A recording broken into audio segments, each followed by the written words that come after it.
जय श्री श्याम दोस्तों, आज आपको खाटू श्याम बाबा का एक ऐसा महाशक्तिशाली उपाय बताएंगे जिससे करने मात्र से ही आपके जीवन में जो भी परेशानी चल रही उससे आपको मुक्ति मिल जाएगी। यदि आपका बेटा बहुत ज़्यादा शराब पीता हो, बेटा हो, पति हो या आपका कोई रिश्तेदार है, शराब की लत इस कदर लग गई हो कि उसे कुछ दिखता ही नहीं है कि उससे क्या करना चाहिए, क्या गलत नहीं करना, घर में आपस में रोज डेली लड़ाई झगड़ा करता है, तो आपको ये खाटू श्याम बाबा का महा उपाय अवश्य करना चाहिए। जो व्यक्ति ने उपाय किया उसको लाभ अवश्य मिला है।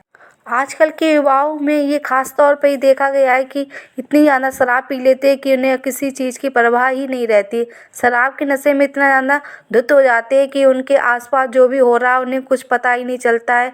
इसके कारण उनके माँ बाप या उनके परिजन बहुत ज़्यादा परेशान रहने लगते हैं। कभी कभी शराबी व्यक्ति को इस कदर नशे की लत लग जाती है कि वो उधार लेके शराब पीना चालू कर देता है। वो इस कदर कर्ज में डूब जाता है कि उसे पता ही नहीं चलता कि उसने कितने रुपए की शराब पी ली। इस कारण उसके परिजन बहुत ज़्यादा परेशान रहते हैं, उनकी माताएं बहनें बहुत ज़्यादा परेशान रहने लगती हैं। बहुत सी माताओं बहनों ने ये उपाय किया, उनको 100% लाभ भी मिला है।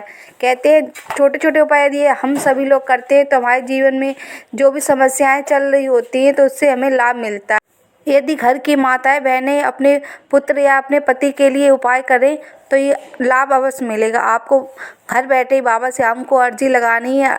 बाबा श्याम को सुबह या शाम या किसी भी वक्त आप बाबा श्याम को अर्जी लगा सकते हो। अर्जी लगाते समय आपको सबसे पहले बाबा श्याम को बहुत ज़्यादा ध्यान करना है और बाबा श्याम से कहना है कि हे बाबा श्याम, मैं अपने पुत्र के लिए अर्जी लगा रही हूँ कि आप या फिर पति के लिए। यदि आप जब अर्जी लगाए तो आप अपने घर के पूजा स्थल पर बैठ जाइए। आप अर्जी किसी भी समय लगा सकती हो, सुबह या शाम के समय, जब भी आपको टाइम मिलता है तो आपको अर्जी लगानी है।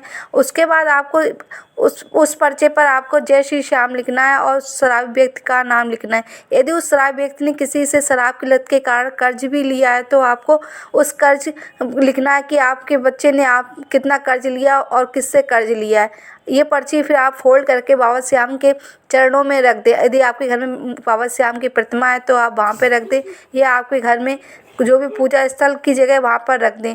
पूजा स्थल पर बैठकर ही आपको बाबा श्याम से कहना कि बाबा श्याम, मैं आपके दरबार में 7 दिन तक आऊँगा लगातार। यदि आप मेरी ये मनोकामना पूरी करते हो, मेरे बेटे या पति की शराब की लत छूट जाएगी तो मैं आपके दरबार में 7 दिन तक लगातार आऊँगा।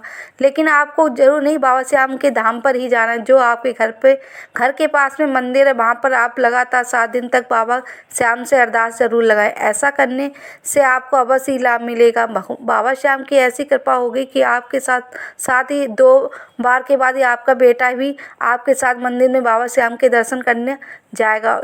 धीरे धीरे बाबा श्याम की कृपा से आपका बेटा या पति भी शराब की लत छोड़ देगा और अपने व्यापार की तरफ काम करने लगा। आप व्यापार में इतना तरक्की कर लेगा, जो भी उसने कर्ज किसी से लिया होता है वो वापस कर देगा और आपके जीवन में फिर से खुशहाली आने लगेगी। क्योंकि शराब ऐसी लत होती है यदि इसके कारण से हर किसी का जीवन तबाह हो जाता है। यदि कोई व्यक्ति बहुत ज़्यादा शराब पीता है तो समझो उसका साथ साथ उसके परिजनों का भी जीवन बहुत ज़्यादा परेशानी से घिर जाता है। यदि आपके घर में कोई भी शराबी व्यक्ति शराब पी के बहुत ज़्यादा लड़ाई झगड़ा करता है और आपकी बात नहीं मानता तो बाबा श्याम को अरदास लगा दे। बाबा श्याम को जब भी आप अरदास लगाएं तो आप इस चीज़ का ध्यान रखना है कि अरदास लगाते समय आपको शराबी व्यक्ति का नाम और यदि उसने कर्ज भी लिया है शराब के कारण तो उस कर्ज लिख दे कि कितने रुपए का उस व्यक्ति ने कर्ज लिया है, तो बाबा श्याम जरूर कृपा करेंगे। आपको बाबा श्याम से कहना, बाबा श्याम, मेरी ये मनोकामना पूर्ण कर दो, मैं लगातार आपके दरबार में 7 दिन तक आऊँगा। बाबा श्याम ऐसी कृपा करेंगे, 1-2 दिन ही हो पाएंगे कि बाबा श्याम उस शराबी व्यक्ति की शराब छुड़ा देंगे और वो स्वयं आकर कहेगा कि मैं अभी बाबा श्याम के दरबार में जा रहा हूँ दर्शन करने। धीरे धीरे शराबी व्यक्ति को इतनी ज़्यादा शराब से घृणा हो जाएगी वो कभी भी शराब को हाथ नहीं लगाएगा। उस शराबी व्यक्ति का कारोबार में मन लगने लगेगा। जब आपकी मनोकामना पूरी हो जाए तो आप उस चिट्ठी को आप जल में प्रवाहित कर दें, बहते हुए जल में प्रवाहित कर दें। यदि आपको ये उपाय अच्छा लगा हो तो प्लीज़ कमेंट में जय श्री श्याम अवश्य लिखें। मैं आप लोगों के लिए ऐसे ही श्याम बाबा के उपाय लेके आती रहूँगी। जय श्री श्याम।